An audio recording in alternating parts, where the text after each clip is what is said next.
So we'll do this one quickly because most of you already know how to do this, I would imagine. Now, there is a reason why we cover this topic, sending emails, sending them professionally, right?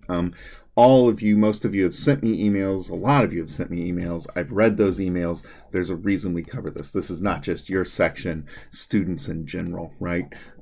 And what I like to tell my seated students is this is good practice for you guys, right?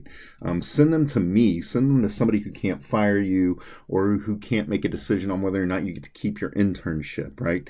I can't fire you. All I can do is send you an email back saying, hey, let's make sure this is done professionally, right? So if you ever get kind of what you feel is maybe a snarky response from me, as far as what section are you in, what are you asking me, that kind of thing, it's really more of a prompt from me to remind you guys to be looking and making sure that these emails are sent correctly. I just want to apologize up front. If you hear some weird noises, I have a sick 18-month-old at home with me, and I'm having to record this. I will try to cut as much of it out as I can, but as long as he's leaving me alone, we should be good. So let's get moving on this. All right, so emails. What these screens you're about to see here, these are literal examples of things that I have seen, emails I have gotten from students, and it drives me crazy. These are emails I've gotten from students from this class, not you guys' section or anything like this. This isn't from any of you guys, from this Accounting 300 class in the past. Hopefully, reading through these, you can see how these are just they're not acceptable, at least in terms of this class, okay? And probably not going to be acceptable moving forward as you email other instructors, other professors in this department. I'll be quite honest with you. There are professors, there are instructors in this department that do really care about this kind of thing. So make sure you're sending professional emails. As accounting students, we expect you to be just a notch above everybody else in the College of Business as far as professionalism goes. So we expect you to be able to send us an email that is like correct grammar, correct mechanics, not saying things like, I know it sucks, things like that. Just make sure you're sending it and it's professional. Okay. This is another big gripe. This is a big one of mine. This one doesn't apply to the online section, you guys, so much because you're typically not looking for my office. But the one I get from online sections is, do you have office hours? Can I set up a meeting with you? We'll address this later on in the slides, but yeah, I mean, this is a question that you probably shouldn't have to ask me. This information is posted in multiple places on Blackboard. This one really is just an example of a very poor subject line, right? Miss class. It just doesn't even make sense. I mean, to me, it's like, is this a girl in my class? Miss class? Is this what's the deal here? What's this email about? And then just reading through this, hopefully you can see it a little weird. Not very good grammar inside of here, right?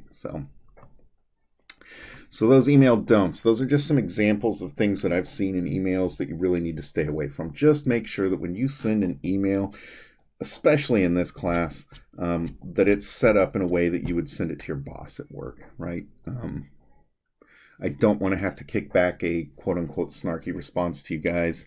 I'm not trying to be a smart aleck or anything like that. I really am just trying to prompt you guys to look in places. So when I say, have you checked the syllabus? That should be a good clue. Maybe go back and look at the syllabus. Have you checked Blackboard? Maybe go back and check Blackboard. It's not me being a smart aleck. It's me literally just trying to give you practice to realize that you can, a lot of these are things you could answer yourself or that you could dig and find yourself without spending a significant amount of time. So this is the big point that I have to make. My seated students, it's always, where is your office? And it's like, man, that is in like 3 different places on Blackboard. It's in the syllabus. It's on the contact information. It's on Missouri State's website. Like, you could find that if you took even a little bit of time. Now, if you ask your bosses at work something like this is the kind of thing where they're going to stop and go, can this person do anything on their own? Or am I going to have to handhold this person? Because what you're going to find is the professional jobs that you guys are looking to get are not like the jobs you've worked in the past where you've got a manager who's micromanaging you constantly. Your bosses in this profession are not expecting to micromanage you. Okay, so they're not going to want to have to deal with somebody that's constantly asking them questions that they could find the answers to themselves very easily. So when I shoot you back an email, just make sure you're looking in that resource. Okay. This one's fun. Hit send. Don't ever hit send before you make sure that your email is going to the correct recipient. This is, on a serious note, you could be sending information, proprietary information, to somebody that it should not be going to, and that can get you in a lot of trouble. It can get your company in a lot of trouble. But on a lighter note, I've done this myself. It's incredibly embarrassing. I met the lady who would become my wife when I first started working at Mercy way back in the day, way back in the mid-2000s, right? I met her there, and one day I was sitting in my department, and a song came on the radio, and I wanted to send her something that said, "Oh, this song, it makes me think of you." We hadn't been dating very long, so I was still, in that phase of like trying to impress her, right? So I sent that email to her, thought it was super sweet. All of a sudden, I'm getting like 15 emails back. Her name's Cynthia. Instead of sending the email to Cynthia, I sent the email to Cash Posting, which is a group of ladies in their 50s and 60s.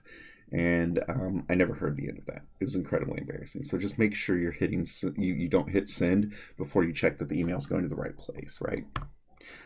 Reply versus reply all. This is huge.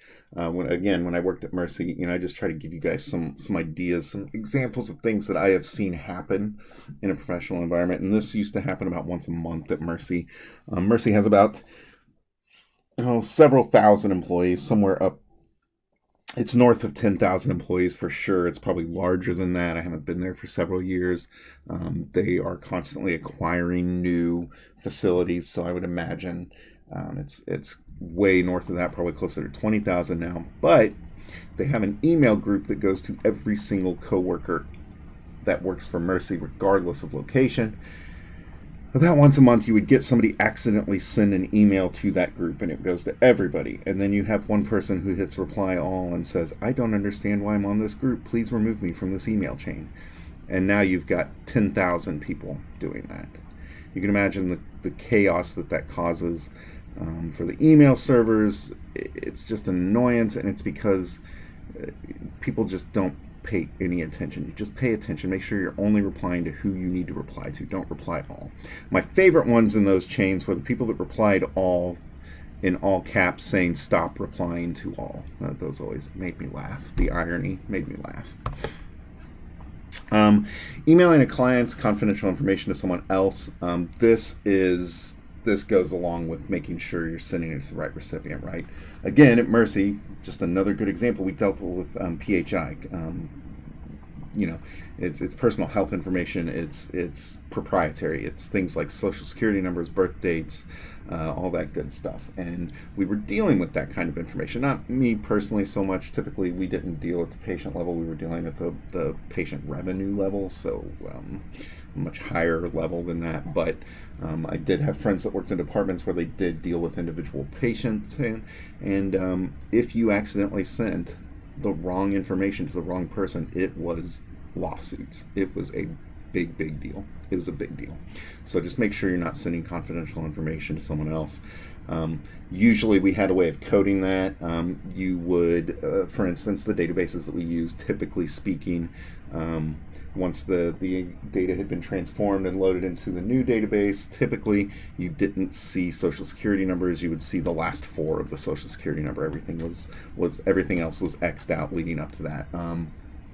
Credit card numbers, same thing. You would see the last four, but not the first 12 or whatever the case was. So typically that's going to be encrypted or encoded some way that people aren't, it's going to be harder to get a hold of, but you do have to be cautious of that. Don't use your personal email to send information that you don't want your employer to see.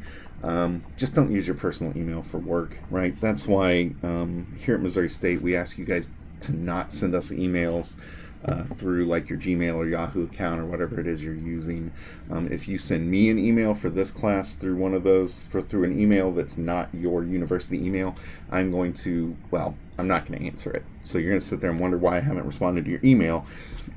It's because you didn't use a university email. Okay. This one is about the expectation of privacy. If you are using an office computer, if you are using an office email server, your boss can legally monitor whatever it is you're looking at, whatever it is you're sending, whatever it is you're receiving. So your best bet is to just use your work stuff for work stuff, and that is it. You have no expectation of privacy when you are using what is technically considered, public software, public servers, public hardware, all that stuff. So don't expect privacy.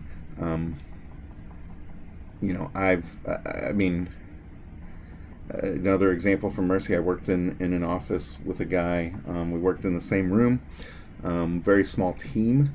There were 4 of us, I believe, and he thought it would be funny to send an email of a very short video of a guy riding a 4-wheeler and his pants get caught on a fence and it rips his pants off. And while the video was funny, it was definitely not appropriate for work.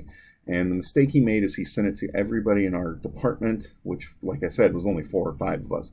But one of them was a female. She was offended by the email, reported it to HR, and within an hour, that gentleman no longer worked at Mercy. They asked him to come to our chief revenue officer's office. They let him, he was kind of our direct report. They let him go immediately. He wasn't even allowed to walk back into our room to get his stuff. Security came and got that. That's how seriously they take things like that. So just be careful, okay? Just be careful. So email dues, make sure you have a strong subject line. I like it when I see a strong subject line. I know exactly what I'm about to get into when I see that, right? What I don't like is class. Okay, what about it, right?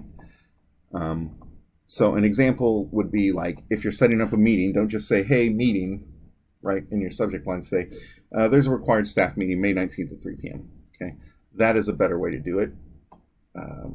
I know you can't always be that specific, but find a way to be as specific as possible when you are emailing somebody, because what you're going to find as accountants in particular is you will be documenting everything that happens, especially if you go into the audit field. You will document until you are sick of documenting. So make sure that you've got a strong, specific subject line. Make sure you address the recipient correctly. This is something I see every day. It's just, I know it's not carelessness on students' parts. It's just the assumption that everybody that teaches in higher education has a PhD, and that's just not the case. Some of us are hired because of our expertise in a certain field, or because our work in the profession for years and years and years. Right? We're the more experienced from a professional perspective, while PhDs are more experienced from an academic perspective. So myself, I'm not a PhD, but I get called doctor a lot in emails. So just be aware of that. I'm not a doctor, okay? But make sure you do address me correctly. Instructor, professor, mister, whatever you want to call me.